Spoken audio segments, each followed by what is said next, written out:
Welcome to ogilvydo.com, where creativity means business. Now, in our challenge to bring you insight, ideas, and inspiration, we've got a very topical and a very special guest with us this evening. The former head of the NSA, the National Security Agency, and the former head of the CIA.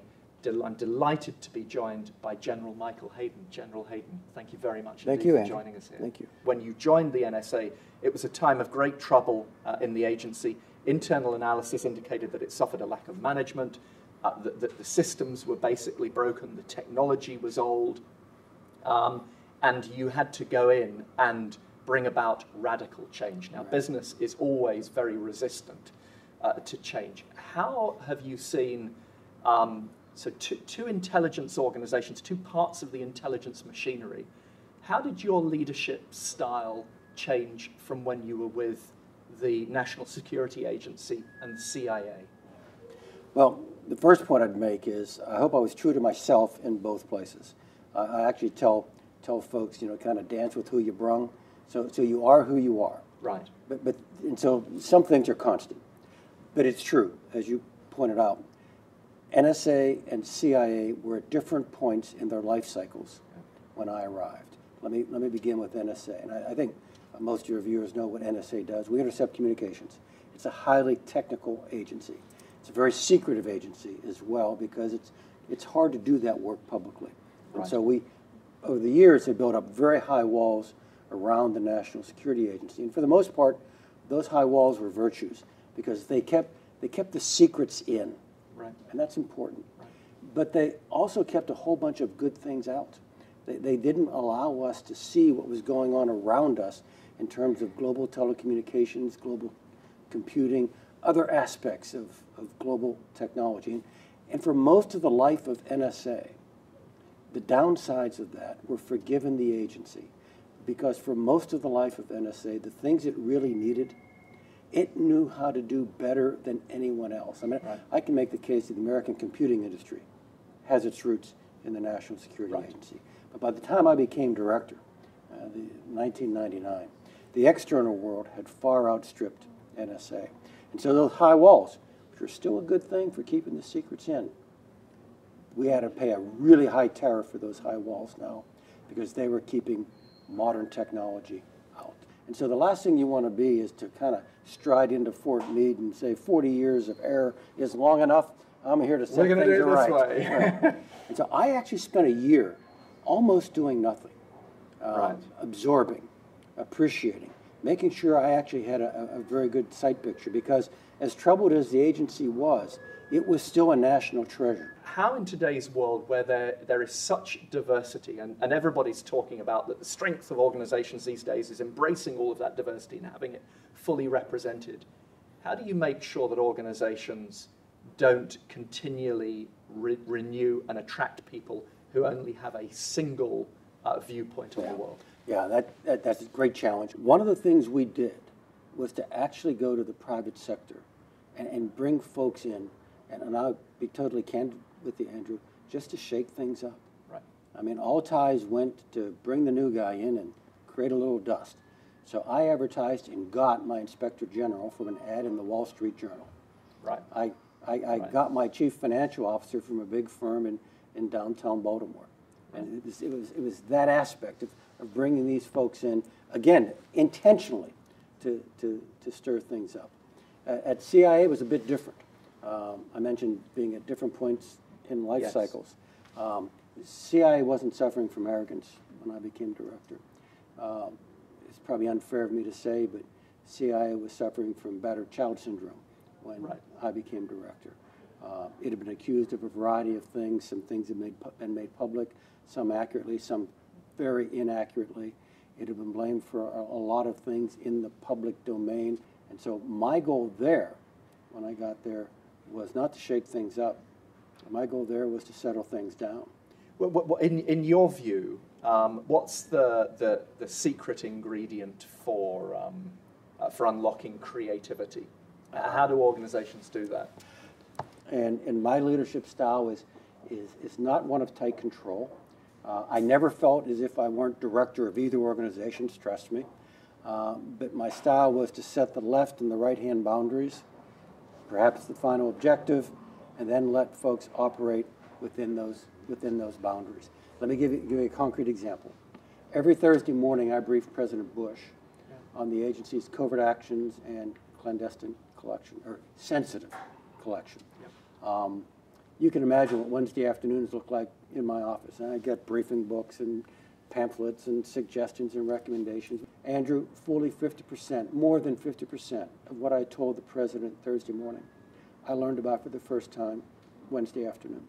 Is that a good thing? It's a very good thing. It's a very good thing as long as, number one, you have clearly set the left and right-hand boundaries, and number two, you've picked the right people.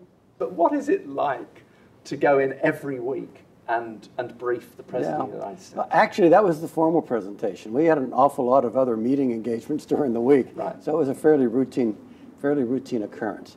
Number one, you've got to know your customer, understand your client, and not so much in giving him what he wants to hear. That surely isn't the job of the intelligence officer, but presenting information to him in the way that he thinks about things, that he approaches new ideas. I imagined before this that you would be a total control freak, needing almost to know everything.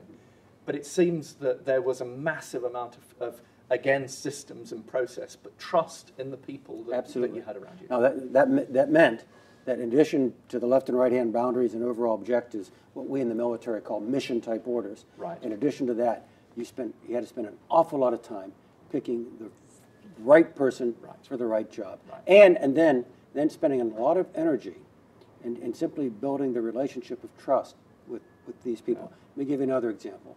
Monday, Wednesday nights at the agency, this is CIA now, those were terrorism nights. All right, we would go through room full, 30 people, what's going on, what are we doing? In one of those meetings, there was a question about some things we were doing in Afghanistan. All right, and it was, is it consistent with the overall guidance? Because when you get into the real world, applying the abstract to the specific sometimes becomes challenging, not just in government, in business. My staff was going back and forth, and I got argument A and argument B and argument C.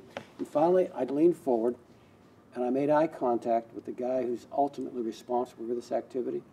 Now, watch carefully. I went like this. And he went. 24 hours later, he was in Kabul.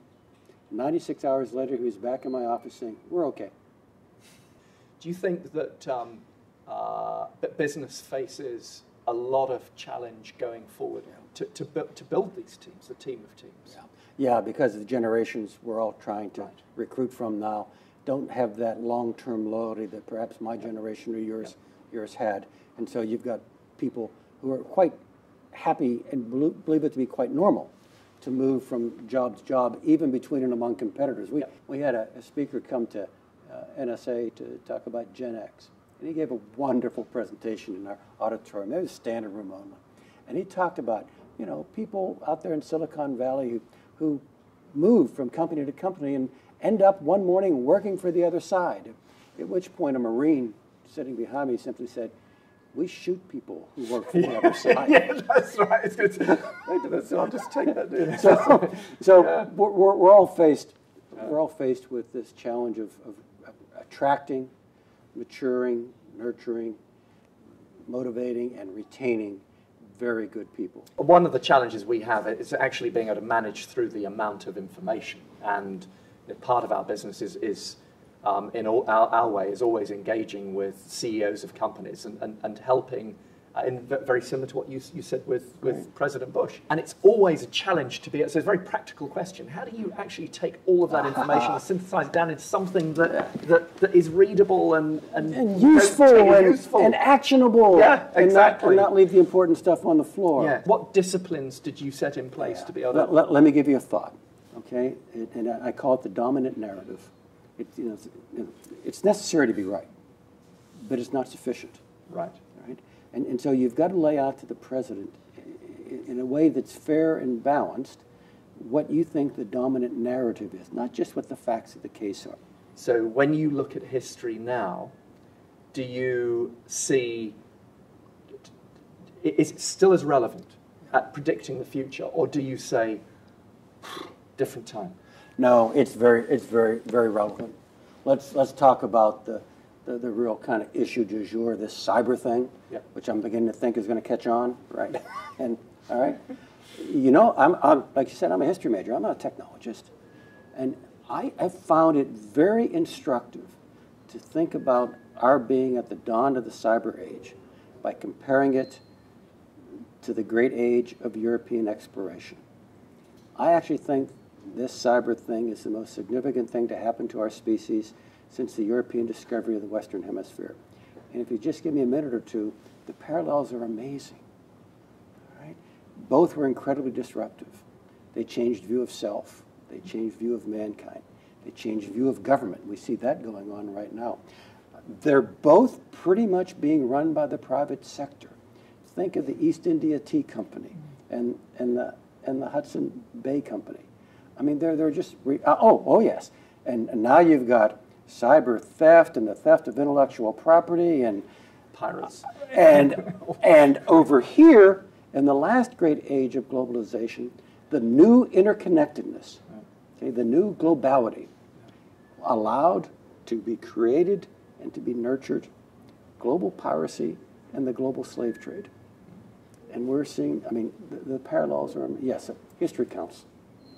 Michael, thank you very much for spending time with us on ogilvydo.com. It's a pleasure to have you here. Thank you. Thank you.